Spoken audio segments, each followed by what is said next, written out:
All right, what's up, everybody? Matt Dawkins here. Welcome to the very first episode of Caffeine and Chiros.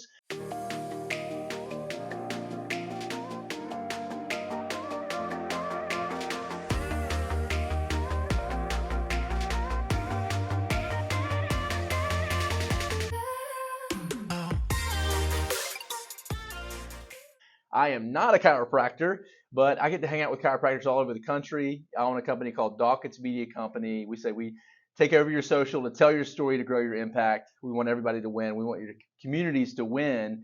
And we just thought it would be fun on this inaugural episode of Caffeine and Chiros to sit down with a good friend of mine, Dr. Adam in the house, Beacon Chiropractic. Dr. Adam, how you doing?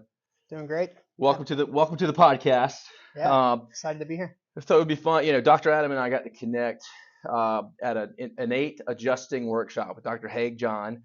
Is a doc I get to work with. He's out of Melbourne, Florida, but he was in Spartanburg. And I remember, Dr. Adam, you literally that night before saw something on social media.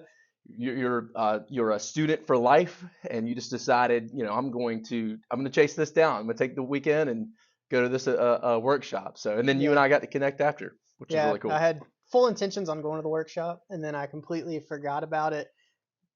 Office was getting busier and busier, and late that night, about 10 o'clock, I saw a post on Instagram right before I was going to bed, and I pulled the trigger on driving up. So I hopped in the car about 4:30, 5 o'clock that morning, and booked it up to Spartanburg all the way from Charleston.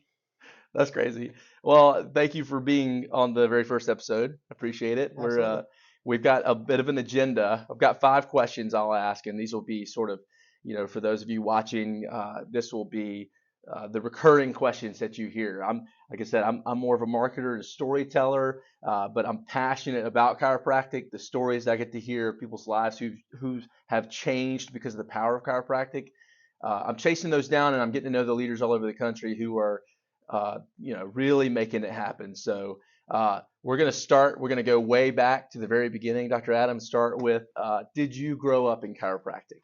I did not grow up in chiropractic. My only understanding of chiropractic was my mom and dad took me a couple times when I was a little kid, but even then I don't remember it. It was the hometown chiropractor that I knew growing up in a little small town, Tazewell, Virginia. And it's a great guy, Dr. Brown is his name, and you'll hear him more in my story. But went to him a couple of times, but I don't really remember any of those visits.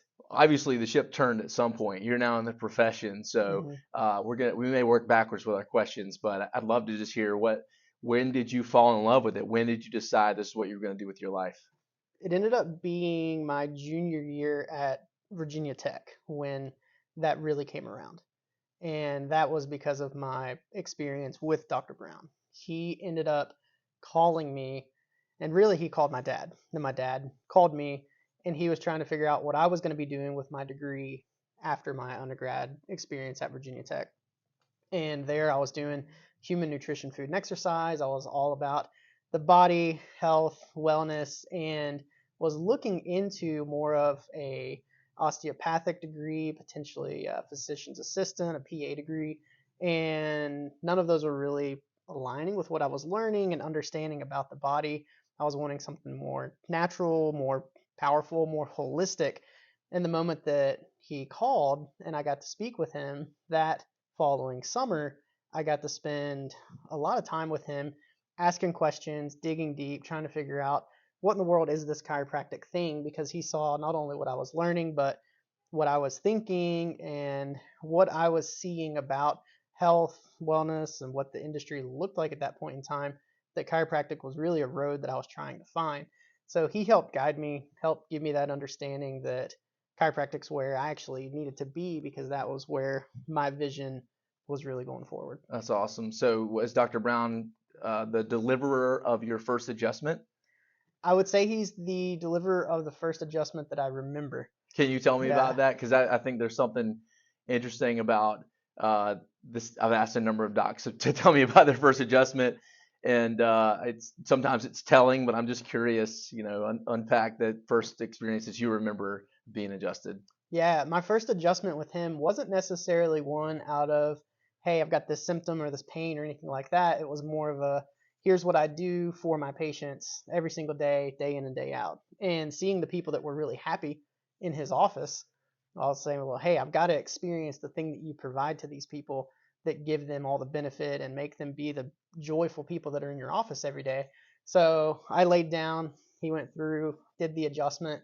And it was interesting because it wasn't a huge miraculous thing where I had, been unable to move my neck for a month and now I could move it again, but it was just a overall stress lowering experience, if that makes sense. So I felt a ton of tension come out of my body. I felt like I was able to breathe better. There was just all of these things that I could notice really from a neurological sense that happened rather than some kind of pain or symptom.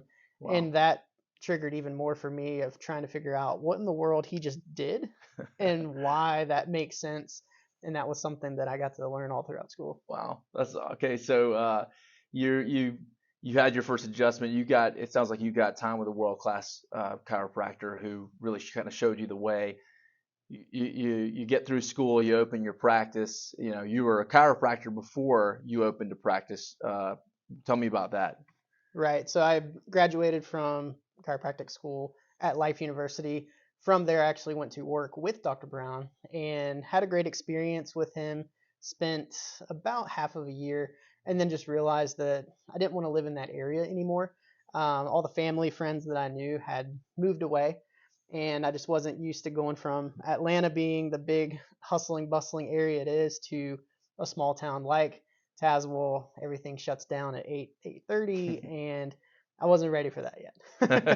So I pulled the trigger on actually moving to Richmond, Virginia for an opportunity to work with another pair of phenomenal chiropractors, and they were actually on the board at Life University when I was in school there, and they gave me another phenomenal experience. Really I'd say almost like a chiropractic residency, if you will. I really got to go on their dime and just go all heads in, saying what is going to be happening with all these patients that come in the door. They took the time to take me under their wing, teach me a lot of things that they know, and that really helped prepare me for opening my own office here in Charleston, South Carolina. All right, so you're one of many chiropractors in the area now. You're in, I would call it West Ashley. You refer to this area as West Ashley.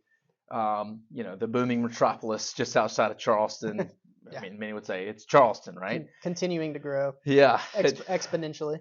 So, and although you may not want to put yourself against every other chiropractor in the area, how do you distinguish yourself in this area? And we with Dawkins Media Company, we encourage having a sort of a unique belief in health, right? UBH, that core conviction that although it does align with chiropractic like other chiropractors, it does also distinguish you in the area. So how would you articulate how Beacon Chiropractic is different than other chiropractors in the area? Yeah, the biggest thing for me is going to be the fact of how much I care. And that's not to say that other people don't care, but that's the one thing that you can see on Google reviews, on all the things that people post about on Facebook, is I genuinely care about the person when they walk in the door, right?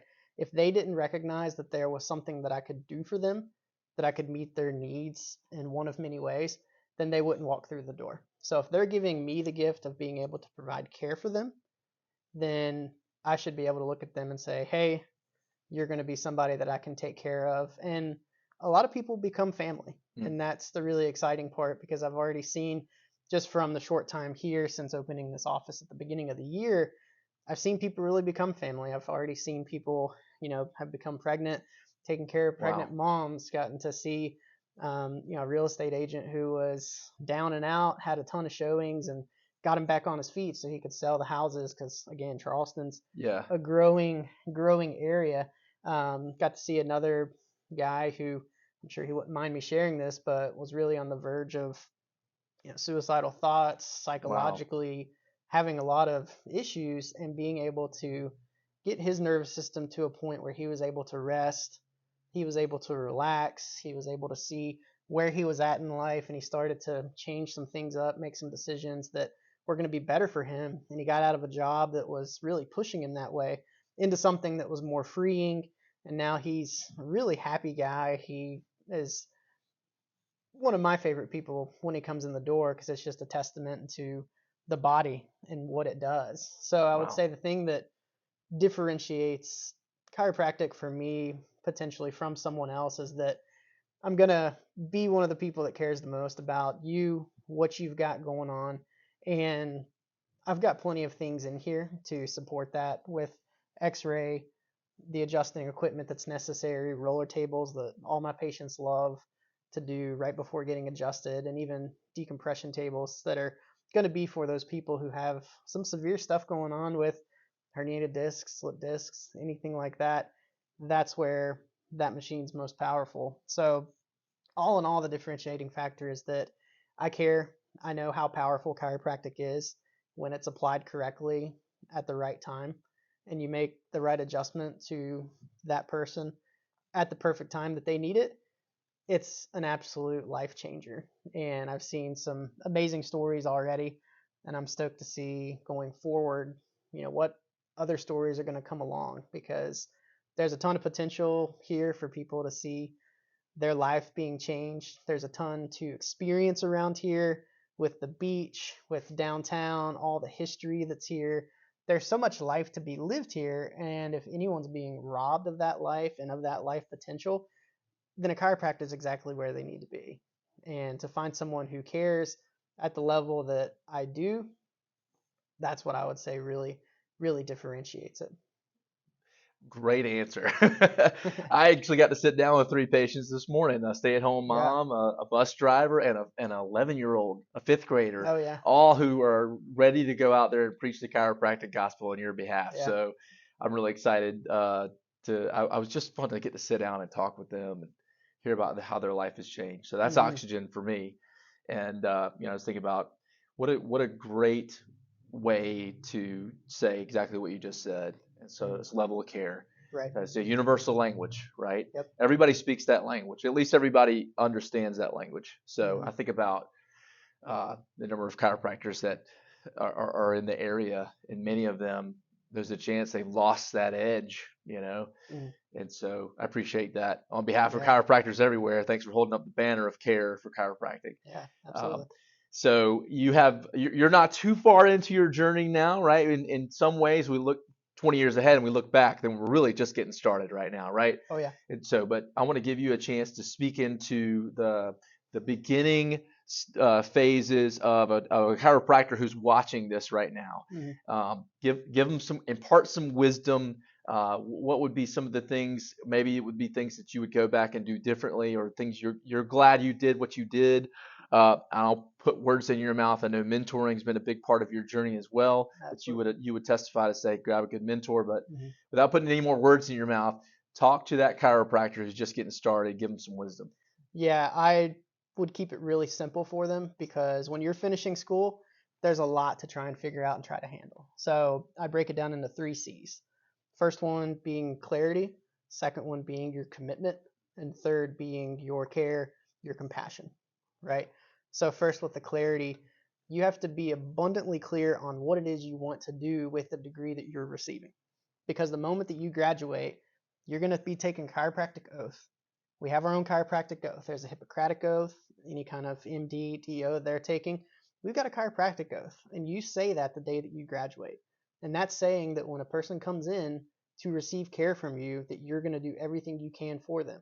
Even if you're not the person that's going to be the best thing for them at that moment in time, you're going to make sure that they're well taken care of. So you have to be so clear on what you want to do. Do you want to see a ton of people? Do you want to be a chiropractor who gets into, maybe functional neurology and you've got these really advanced cases? You just have to be abundantly clear. And Simon Sinek, most watched TED Talk of all time, very popular book, start with why. Why did you even go to chiropractic school in the first place? Why did you take 4.5 years of your life to commit to learning everything that chiropractic school has for you? Why did you decide to take upon the debt that you're going to be in the moment that you graduate? Why did you do that? Find that clarity and make sure that you're abundantly clear on it so that as you step into it, that you are not going to be getting cloudy. You're not going to lose that vision of why you're Hmm. doing what you're doing, because it's not going to be easy, right? The moment that you step out of school, you're either going to associate and work for someone, which I think can be beneficial, but I would recommend to everyone, if they can, go be your own business owner. And the moment that you step into that, you've got to start working, got to get people in the door, got to get people to see that the clarity that you've got with what you do is something that they can catch on to, they can believe in, they can follow you. And the second C being commitment, you've got to be utterly committed to that vision. Because if you're not committed to that vision, people are going to recognize it. And when people recognize that, they're just going to call the next person down the street because you're not giving them exactly what you're trying to put forward, right? So if you're not committed, you don't have clarity, and if you don't care, people are going to recognize that. People want to go where other people go, right? So there's a reason why you and I both might visit the same places week in, week out, is because we like what they're doing, and in some way, shape, or form, whether it's a restaurant or retail space, they care for you in some way, shape, or form, right? Yeah. So you've got to be able to put forth in your chiropractic office, the moment that someone steps in, they've got to be able to see what you're doing. They got to see that you're committed to it, that you're going to make the changes in their life, adjust their spine, provide them the things they need to get the care that they need because they deserve it, right? Yeah. They are looking at you as someone who can give them the change in their life to completely change the trajectory of it, right? One adjustment to the spine can completely alter someone's life. I've met plenty of people who got adjusted one time and boom, they're going to chiropractic school, right? People that have had headaches, concussions, low back pain that has their feet completely numb, mid back pain to where they can't even turn their body. All of these things that happen, one adjustment goes in, life's completely changed, right? So the moment that someone can see that you're clear on your mission, you're committed to that mission, and you care about the people who are allowing that mission to go forward, then that's when you're going to see amazing results. You're going to have an awesome, fun time doing it because people see that you have the 3 C's covered, that you are completely clear, you're committed, and you care. Man, I agree with all three of those, and I almost want to add because again, just from what I've seen, I want to add. I don't know if it's confidence or certainty, but I know the feeling of an initial visit as a patient with a chiropractor who I just didn't believe in because there was no certainty. That you hope 4.5 years of school will instill in a chiropractor, but the truth is sometimes you still have to go out and earn that confidence to be able to speak with absolute, a sense of this is what you need, not this is a good option, but to be able to say this is what you need and this is the best option and there is no plan B. To have that level of certainty in a conversation, I think can be a differentiating factor between a good chiropractor and a great chiropractor. So I might even add another C to your 3C. I was like 4 C's. Yeah. But I appreciate that. Any other thoughts for a new chiropractor? Yeah. So on the certainty aspect, that is something that you will continue to grow in over time. I can say when I graduated that I had a level of certainty, but it's nowhere close to it is right now, right? I could tell you tons and tons of stories of people that I've seen, patients that I've been able to take care of, and that just completely grew my certainty exponentially. I mean, the gentleman who came in with low back pain, and then all of a sudden 2 months later, he has a lot of issues with getting dizzy and lightheaded, and then one day he passed out in his garden, and I'm trying to figure out what exactly happened to this guy. And then we realized that he was still taking all the blood pressure medication that he was taking when he came in. And all that medication was dropping his blood pressure so low that he ended up passing out in his garden with his wife one day. So he comes in and I start talking to him like, hey, you need to check on this, see if this is something you still need. Go talk to the person who prescribed this medication to you. And next time he went, he was off of it. He didn't need to take it anymore because his body got to a point where it was regulating itself. It didn't need medication to try and change the body's chemistry. It's because the adjustment was doing that. Because the adjustment's effect on the nervous system and the fact that the nervous system controls every single thing, including all of the glands, tissues, cells, the organs that are in your body. Because of the effect on that, that's going to change the body's chemistry, right? So that's the magical thing about the adjustment is we make the adjustment, we get that proper motion back into the spine, the nervous system is regulating itself, all of what I just mentioned, the glands, tissues, cells, organs, all of those are properly functioning, then we see those changes like that. And that's very normal. Any chiropractic office you can call, and you're going to hear people talking about getting off of meds, sleeping better, having better digestion, and that's because of the fact that the chiropractic adjustment does that, right? It provides the body with the ability to regulate itself in a normal function. Yeah. Right? And different people are going to come in with different levels. You're going to have some people come in that are relatively healthy, quote unquote, and they're going to respond really quickly. You're going to have other people that are coming in and they've got metabolic syndrome, all of the things that you can think of, and they're going to take a little bit more time, but at the same time, they're going to also see these amazing results go right along. And it's just beautiful to see, because the more that you see it, the more that your certainty is actually going to grow, because you notice that you provided chiropractic adjustments, those adjustments to the spine change the nervous system heals, starts to regulate and function as it should, and the body completely changes. Because So once you start adjusting, you're no longer working in theory or someone else's results. It was actually your hands on that patient yes, that brought alignment, that ultimately brought healing. I heard somebody say, confidence is earned. Before it's earned, you have courage. right, And courage is that faith either in God or yourself that you are who you say you are, and you're just going to walk in it, even when there may be doubt or fear, that you're going to walk in that courage. But right. I think about, you just talked about how much your certainty has grown. What would you attest to that? Like, what did you do before you had adjustments under your belt and you're talking with patients about what they need? I mean, what was the driving force for you? How did you navigate those conversations before you had earned confidence? Yeah, at that point in time, it was more of trusting and going on faith that the adjustments did what they did. And even though I didn't have a ton of experience coming out of school, noticing these really miraculous stories that I've been able to gain over the last couple of years, I knew that it was something that happened in every single chiropractic office around the world every day. And I knew that I wasn't any different. There wasn't any reason why that wouldn't happen for me as well. So I knew going in faith and saying, hey, I know this chiropractic adjustment and what it can do. And even though I've not seen something just yet, I know that things can start to happen. And when you step into it with that certainty, knowing that change will come because the body's doing all the work, we're just taking away the interference from it by the adjustment, then you're going to see miraculous things happen. And that's the really great part about it, is I started to see those things come along, and I started to see all kinds of amazing things happen with patients. Yeah, that's awesome. Thank you for sharing that. And thank you for entertaining these questions. Absolutely. It's time for the hot seat. Are you ready? So, I think so. Dr. Adam and I talked previously about those are the questions he knew I was going to ask. Here are the questions he didn't know I was going to ask. So, and again, quick questions, quick answers. We'll see what you got. All right. Question number one: if there were 25 hours in a day, how would you spend the extra hour right now in this season?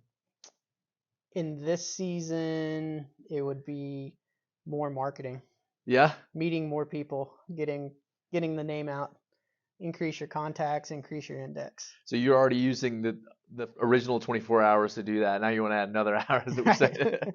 You know, Dr. Adam, he has got a lot of hustle in him. So that's a great answer. All right, best movie you've ever seen of all time?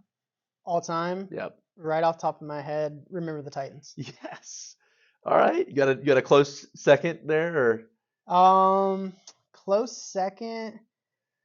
I was going through movies over this last weekend because I love a solid film, but I would say close second would be Inception. Okay. Yeah. All right. Okay. All right. You have one day to spend $1 million. How would you spend it? I think I would grab as many of my friends as possible, book a private flight to Montana's off the top of my head, Okay. get out there and do some lakeside camping, some chartered fishing, some do some hunting Okay. out in the big sky country.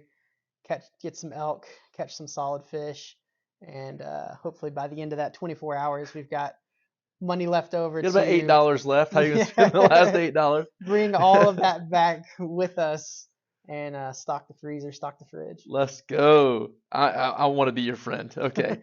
Uh, and this is just coming at you hot seat. Do you Sure. have a favorite quote, life verse? I mean, what do you feel like is something that you try to carry with you through seasons? Yeah, this actually goes all the way back to my high school yearbook. And it's a quote that says, strive not to be a man of success, but a man of value. Wow. Right. So even back in high school, that was my thought of like, yes, I can be successful, I can make the good grades, but what value am I bringing forth for other people in their life? Right. And that's looked very different in every single season.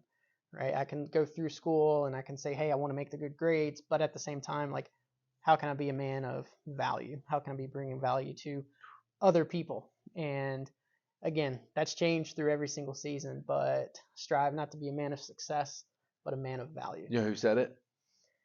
I I really do think it was Albert Einstein, Okay. All right. We'll look it up later. Next but question. Here we go. If money were no object and you could do anything you wanted with your life, what would you do? it's not an object. I would be a chiropractor still Okay. because it's the most rewarding thing in the world to have people come in the door who are happy, they're excited to see you, they know that you're going to bring increase to their life. That can't be topped. Um, I would say that I'd still be living here. I mean, I honestly, I really do believe that I've gotten to the point of where I want to be, and doing what I'm wanting to do, living where I want to live. So at the end of the day, um, this ultimately is what I would be doing.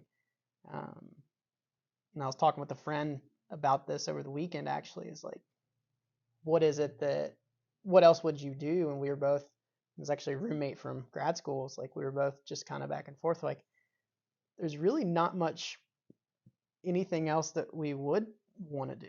It's something that we figured out a long time ago. It's like this is for me. I mean, that what I do every single day, and just getting to use my hands to change people's lives. And I wish I had like some crazy cool answer, but like That's actually pretty honestly, cool. That's a pretty cool answer. And I would say maybe we need to make this seat hotter. I don't yeah. know. But thank you for your honesty, your candor, your wisdom, and we just really, really do hope that this helps chiropractors out there. We're gonna wrap it up. I just want to say thank you for your time.